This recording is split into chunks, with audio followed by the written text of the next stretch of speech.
If you want to be the person who can think faster, be the person that people remember, well, you probably don't need another degree. You just might need better punchlines. In this episode, we're going to cover how being funny can actually boost your paycheck and your career and creativity. And I'm also going to share, if you stick around, a bonus at the end that will share with you some super powerful words that will make... Welcome to the Nils Vesk Show, where every episode is designed to help you think faster, solve problems creatively, and generate breakthrough ideas to catapult your success. Key takeaway number one, and that is that being humorous will increase your perceived value. Well, how is that possible? Well, people who are funny are perceived to be more likable, more competent, and more confident. And so that means whether you are a leader or an emerging leader, whether you're a consultant or a speaker, when you can use more humor, not only can you get more trust and more engagement, but you can get more bookings and promotion. So let me share with you some statistics around this so to help you believe and understand this is totally true. So there was an amazing study done by, I think it was Aker and Bagdonis from Stanford Graduate University. And one of the things that they found is that people who use humor at work are 27% more likely to be promoted. That's a huge impact just by bringing some funny to the workplace. On another study done by the Bell Leadership Institute, they found that 91% of executives believe a sense of humor is important for career advancement. So if you're looking for that next step up, humor sounds like it's one of the ways that you want to go. Another study found that appropriate humor increases perceptions of status and competence, and also humor increases and improves team engagement. So teams that are led by managers with a sense of humor are more likely to be productive and engaged teams. It was a study done by Gallup and Wharton Research. So there you have it. Some really simple reasons why we might want to bring some humor to the workplace in terms of building your career, but not just in terms of building your career, but also to make your day-to-day work much more fun. So how does humor work specifically? Well, there's a few things that happen when we feel amused by something that's going on. And that is it increases the release of endorphins. It's similar to the type of stuff that's released when we exercise. So we feel like we're pumped from doing a physical activity. 2, it lowers cortisol levels. Cortisol levels, if you can think of it, it's kind of like the antifreeze of energy. It's a stress response type thing. The more stressed out we are, the higher our cortisol levels.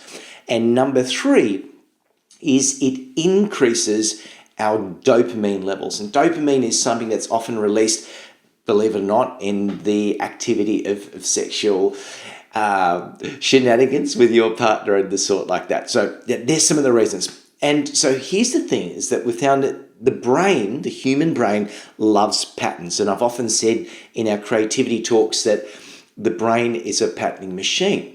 But here's the thing, it also will reward us, the brain will reward us with dopamine when a pattern is broken creatively. And this is exactly why humor can activate the same region as our creative problem solving. And it's no surprise that there is a big correlation between those who are creative and those who have comedy or the ability to improvise and to bring humor in the day-to-day things that they do. So now that you've understood why being funny is important, let's look at another thing and come back to this concept of how comedy can improve creativity, so that you can see that it's not just about being humorous, but you can use it for game-changing ideas at work and the sort.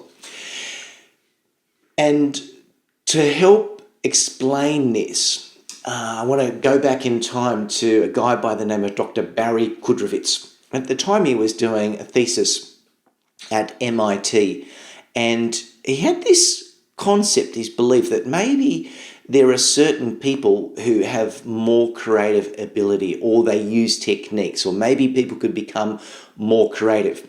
And he had a hunch that people who were comedians would be more creative than professional innovators or professional designers, and even more creative than just your normal MBA, average kind of graduate that might be out there. And so when he did this study, not surprisingly to him, he found that not only were the professional comedians better at generating the quantity of ideas, they were also better at generating the quality of ideas, so the commercial aspect of what those ideas were. So not only were they good at coming up with novel ideas, they were great at coming up with commercial ideas and lots of those different things. And they were pretty much one hands down over the professional innovators and designers versus also your normal students and themselves there. So they were way, way up in front. And then what Kudrovitz did after that was he thought, I wonder if people can learn some of the skills of what comedians do. And what makes comedians so powerful in their ability to generate commercial and good ideas is that they have no fear of coming up with alternatives. And there have been plenty of studies done, and there's actually a very, I guess you would say, commonly used creativity test to measure your creativity with I can't remember the name of the professor who designed it, but it was developed way back in the 60s around your creativity by looking at the number of alternative uses. And it's called the alternative uses test. So essentially, the more or the higher your ability to generate alternatives, the more creative you are likely to be.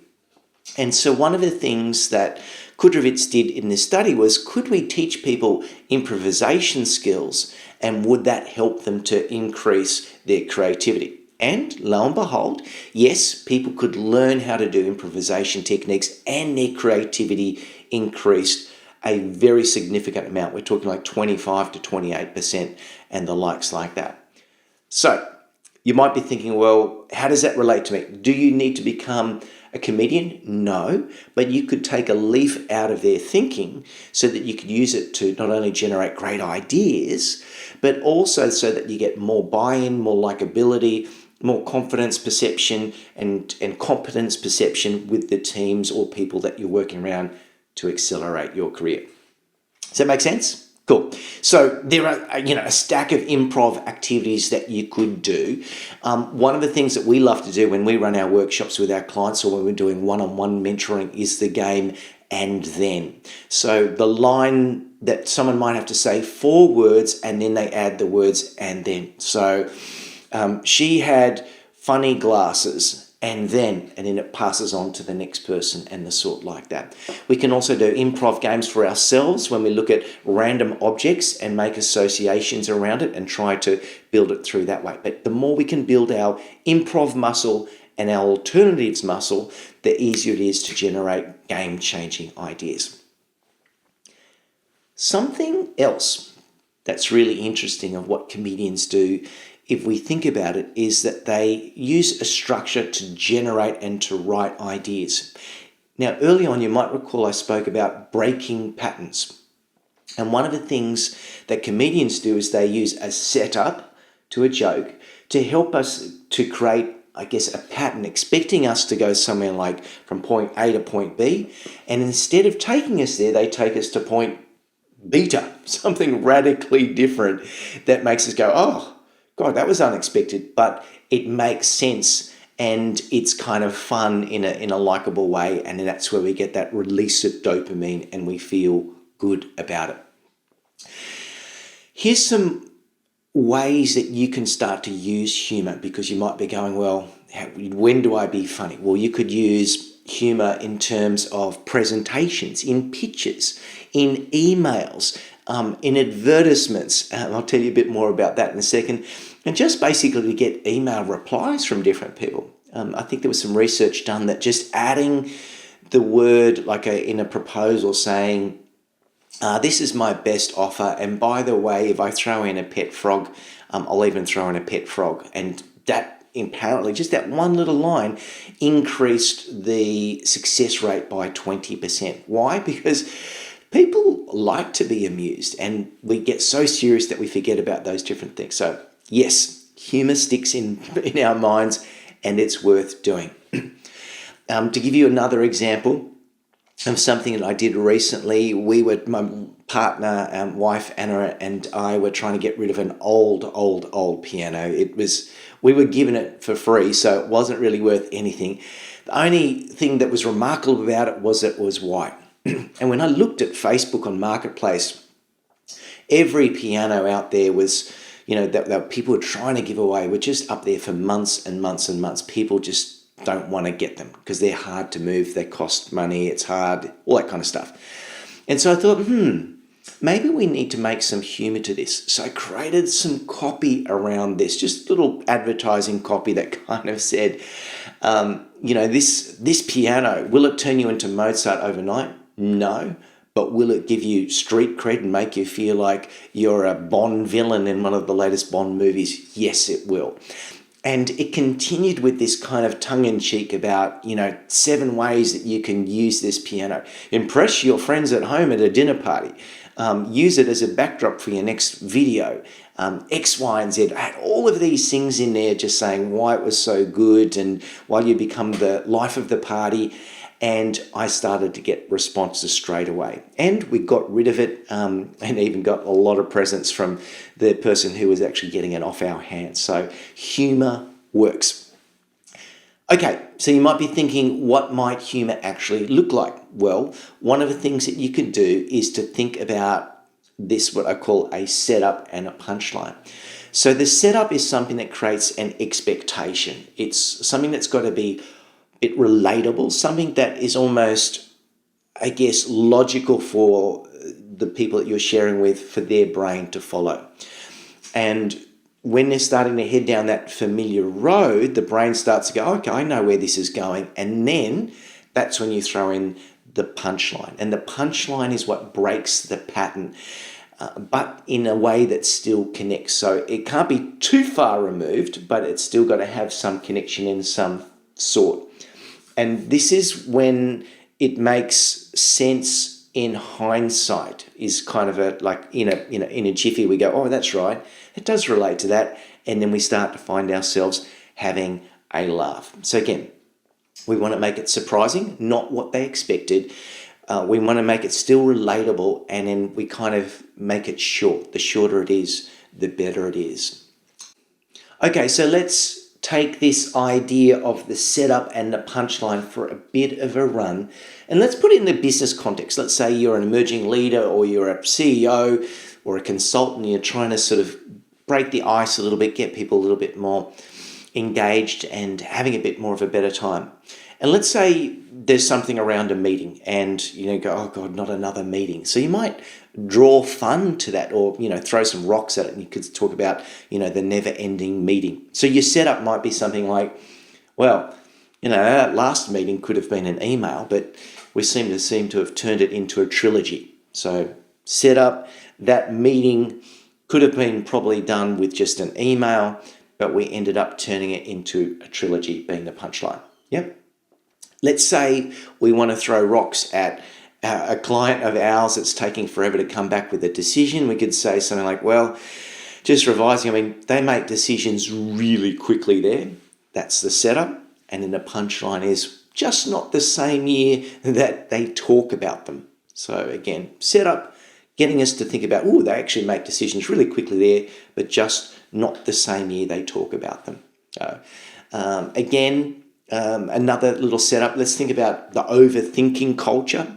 It might be, we like to analyze things very thoroughly, and the punchline might be, so we can avoid doing them with complete confidence. I quite like that one. Another idea might be around, if you're trying to talk about brainstorming and people are going, you go, okay, guys, we're going to do a brainstorming session. You can see the eyes roll in the back of their heads, and you could say something like, hey, no idea is a bad idea. That is until Gary decides that we need to do some interpretive dance again. So again, just setting them up and then doing something a little bit different with a different punchline there. And one final one there, let's think about talking about, say, for example, innovation strategy. And last time we had this meeting, someone said, and the setup might be, we want bold, game-changing ideas that are guaranteed to work, require no effort, and won't upset absolutely anyone. So again, setting them up, punchline like that. And it doesn't have to be something that's forced. It's just about looking at something that actually happens out there day in, day out, and using it to get things going on there. But first, I just want to do a little timeout to tell you about a super cool little ebook that we've written. It's called 40 Reasons Why You Are Smart Enough to Become a Creative, Sought-Out Thinker at Work. I can't remember the exact title, but anyway, check it out by going to ideamaverick.com/creative, and there's an amazing in-book full of inspiring quotes and reasons why you are more creative than you already think you are. So enjoy that one. Okay. All right, thanks for sticking around for the bonus. In this bonus, I wanted to share with you some words that actually will make you sound funnier. You're probably thinking, really? Yes, really. There are words that have been proven to make people smile a bit more, make them feel amused. And there are words that comedians will use continuously. Now, some of the words that comedians like to use are words that have what they say are hard consonants. So they are K's, P's, B's, and G's, and they tend to land better. So, for example, I remember quite often when I do a keynote, I said, last thing we want are ideas that are going to end us up in a pickle. Pickle, kumquat, blubber, pajamas, kerfuffle. How about a B? Bonkers or bamboozled. An N, nincompoop, gobsmacked, snort. If you've ever watched Peppa Pig, you'll know that snort comes up every episode there. So there's some hard K's and B's. Here's some other words that can seem funny just because of the sound and the imagery that come with them. Wobble, noodle, soggy, splatter, gurgle, and boink. There's some other ones out there as well. And some words that are really funny just because of, I guess you'd call them, they're just absurd, or the rhythm that they have. So, hootenanny. My wife loves this one. Fibbity gibbet, skedaddle, dingleberry, boondongle, doozy. Doozy is probably the one I use the most in that one. And why a lot of these words work is that they're unexpected. They create a lot of strong mental images, and they feel childlike and playful, which triggers a certain amount of emotional openness. So that's it, my friends. Thank you for joining us this time. Again, I hope you take some of these ideas and look at ways that you can add a little bit of humor.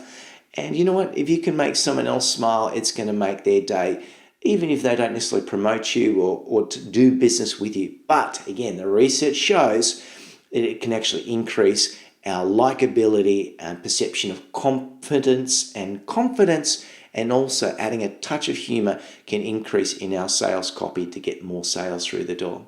Thanks for watching or listening or tuning in. If you want me to cover something, please send us a message, and make sure you check us out at ideamaverick.com. See you at the next episode.